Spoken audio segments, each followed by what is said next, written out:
Hi, welcome back to Untethered.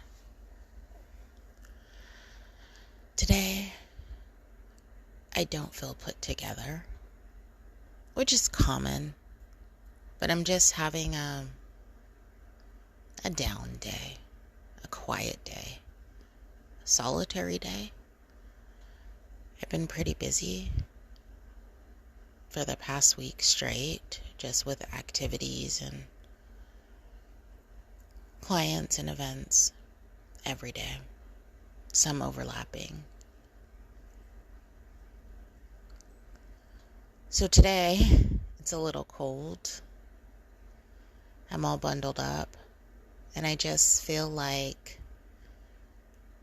working on crafty things around the house. I don't want to go outside. I don't want to socialize. So I'm just hanging out, making coffee, listening to some old Art Bell episodes. And somehow, something popped into my brain about, Art Bell was talking about angels and whether or not people believe in guardian angels saving your life.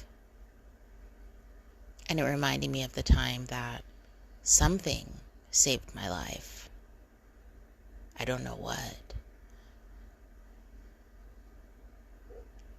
I was young, somewhere around maybe 4th grade. Let's see, I'm going to have to do the math here.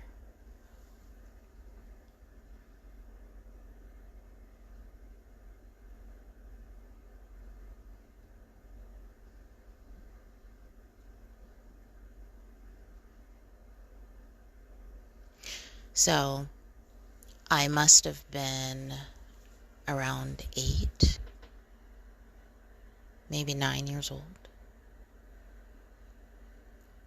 And I was out riding my bike in the neighborhood.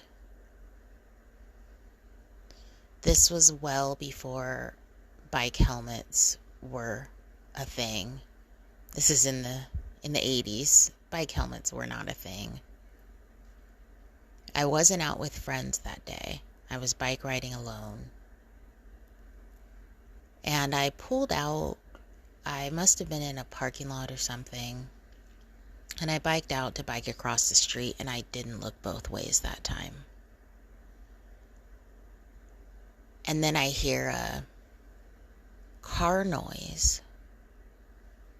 And I look over, and there is a very large, how would I describe that car these days? A Cutlass. Remember those old 80s, maybe, let's look this up.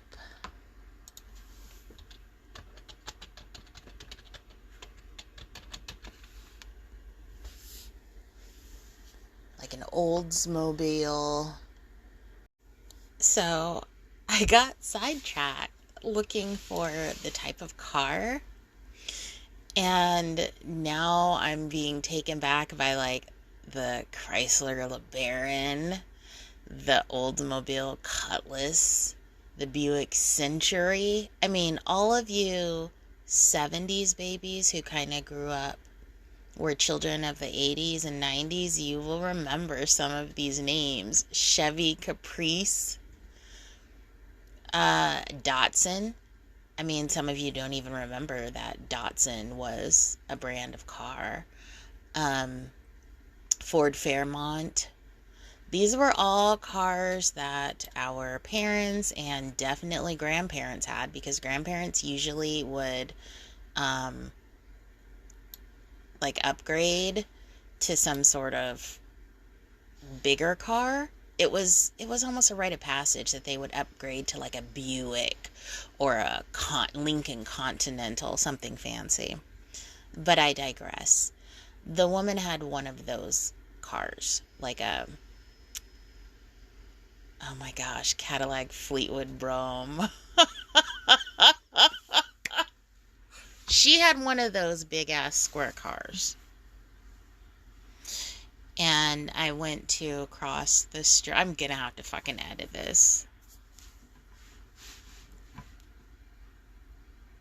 So I went to cross the street and I didn't look any direction.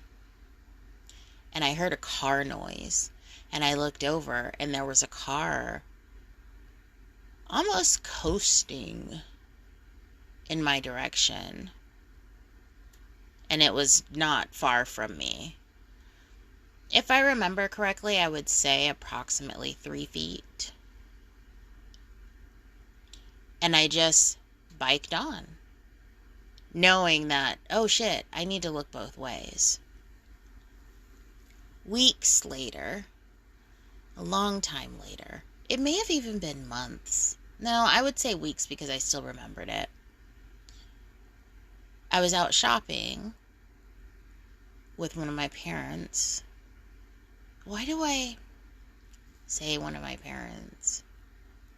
So a few weeks later, my mom and I were out shopping, and a woman came up to us, and she told my mom that there was divine intervention and that she almost killed me. And my mom was like, what the fuck? You know, some random stranger comes up and says she almost killed your daughter. And the woman was crying. And she said that she was driving and she didn't see me. And I jolted out in front of her car. And she said by every way possible, I should have been hit and would have been dead. I should have at least been hit. She should have hit me with her car. But her car cut off. It just stopped. The engine just stopped. It just cut off. And there she was, 3 feet from me. And she was crying when she was telling my mom this. And my mom was like, oh my gosh, you know, thank you, da-da-da. And here I am thinking, oh shit, I'm going to be in trouble. And I wonder what this lady, like, I'm sure she thinks of it today, because here I am thinking of it today. So that's my long-winded story about the time I almost died.